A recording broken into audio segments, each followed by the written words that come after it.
Hi, என் பேர் பிரீதா. நீங்கள் பார்க்குறது IFN தமிழ். புது வீடியோஸ் பார்க்கணுன்னா பெல் ஐக்கனை ப்ரெஸ் பண்ணுங்கள். அப்போ தான் நோட்டிஃபிகேஷன் கிடைக்கும்.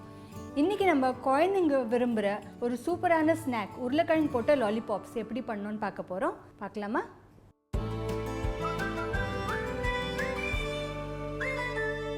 இப்போ உருளைக்கிழங்கு லாலிபாப்ஸ் பண்ணுறதுக்கு உருளைக்கிழங்கு வேணும். நான் ஆல்ரெடி வேக வச்சுருக்கேன். ஒரு 3 உருளைக்கிழங்கை வேக வச்சு அதை துருவி வச்சுக்கணும். அதை சேர்த்துக்கலாம். அதோட பைண்டிங்காக கொஞ்சம் கார்ன்ஃப்ளவர், ஒரு 1/4 கப் கார்ன்ஃப்ளவர் இதில் ஆட் பண்ணலாம். அதோட மசாலா சேர்க்கலாம். இப்போ இங்கே எங்கிட்ட காரப்பொடி இருக்குது, அது சேர்க்கலாம். உங்களுக்கு வேணும்னா நீங்கள் பச்சை மிளகா கூட ஆட் பண்ணலாம். அதோட மிக்ஸ்ட் ஹர்ப்ஸ், குழந்தைங்க ரொம்ப விரும்பி சாப்பிடுவா. இந்த மிக்ஸ்ட் ஹர்ப்ஸ் ஆட் பண்ணலாம். அதோட கொஞ்சமாக இஞ்சி பூண்டு, உங்களுக்கு வேணும்னா நீங்கள் விழுது கூட ஆட் பண்ணலாம், இல்லைன்னா இந்த மாதிரி சாப் பண்ணியும் ஆட் பண்ணலாம். இப்போ இஞ்சியை நான் துருவி வச்சுருக்கேன். கொஞ்சமாக மிளகுத்தூள் நம்ம இதில் ஆட் பண்ணலாம். மிளகுத்தூள் நான் பிரெட் க்ரம்ஸ்லையும் சேர்க்க போகிறேன், அதனால் இங்கே ரொம்ப கொஞ்சமாக நான் ஆட் பண்ண போகிறேன். இப்போ இதெல்லாம் ஆட் பண்ணினதுக்கப்புறம் உப்பு, தேவையான அளவுக்கு நம்ம உப்பு சேர்த்துக்கலாம். உப்பு கொஞ்சம் கம்மியாகவே போடுங்க, அப்புறமா டேஸ்ட் பண்ணிவிட்டு போடுங்க. ஏன்னா சீஸ் நம்ம இதில் ஆட் பண்ண போகிறோம். இதில் ஆட் பண்ணிவிட்டு கொஞ்சமாக கொத்தமல்லி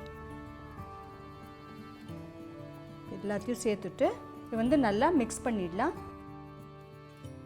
இது நல்லா மிக்ஸ் பண்ணியாச்சு. நம்ம இப்போ லாஸ்ட்டில் நான் கொஞ்சமாக சீஸ் ஆட் பண்ண போகிறேன். நல்லா மிக்ஸ் பண்ணிடணும். இப்போ நம்ம மிக்ஸ்சர் ரெடி ஆயாச்சு. இங்கே என்கிட்ட மைதா மாவு இருக்குது. அதை நான் கொஞ்சமாக தண்ணியில் நல்லா கெட்டியாக ஒரு பேஸ்ட் மாதிரி பண்ணி வச்சுருக்கேன். அதே சமயம் என்கிட்ட பிரெட் க்ரம்ஸ் இருக்குது. உங்கள்கிட்ட ப்ரெட்டு மீந்து போன ப்ரெட் இருக்கு இல்லையா, அதை மிக்சரில் நல்லா அரைச்சி எடுத்தால் இந்த மாதிரி உங்களுக்கு பிரெட் க்ரம்ஸ் கிடைக்கும். இதுக்கு கொஞ்சம் ஃப்ளேவர் கொடுக்கறதுக்காக கொஞ்சமாக நான் இதில் மிளகுத்தூள் ஆட் பண்ண போகிறேன்.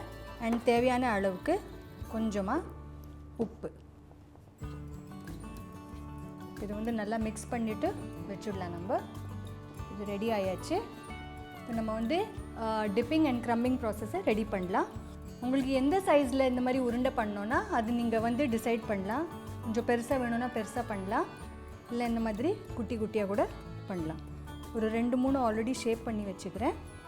இப்போ நம்ம இதை மைதா மாவு பேஸ்ட் இருக்கு இல்லையா, இதை ஒரே ஒரு தடவை மிக்ஸ் பண்ணிடலாம். இந்த உருண்டையை ஒவ்வொன்றா இதில் ஆட் பண்ணலாம். ஒரு 2-3 ஒரு சமயத்தில் நீங்கள் ஆட் பண்ணலாம். அப்புறம் இந்த மாதிரி வச்சுட்டு பிரெட் க்ரம்ஸ் இருக்கு இல்லையா, அது இந்த மாதிரி போட்டு கோட் பண்ணோம். ஸோ இதே மாதிரி நான் ஒரு பேட்ச் பண்ணி வச்சாச்சு. இப்போ நம்ம என்ன பண்ண போகிறோன்னா, இதை ஃப்ரீசரில் ஒரு 15 நிமிஷம் நம்ம ஃப்ரீஸ் பண்ண போகிறோம். அதுக்கப்புறம் ஃப்ரை பண்ணால் நல்லா மொறுமுறுன்னு வரும். இப்போ இந்த உருண்டை ஒரு 15லேருந்து 20 நிமிஷத்துக்கு நான் ஃப்ரீசரில் வச்சுருந்தேன். எண்ணெயும் நல்லா காஞ்சாச்சு. இப்போ இதை நம்ம ஃப்ரை பண்ணலாம்.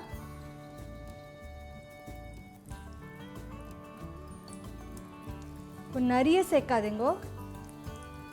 இப்போ இதை நம்ம நல்லா கோல்டன் ப்ரௌன் ஆகிற வரையும் ஃப்ரை பண்ணலாம்.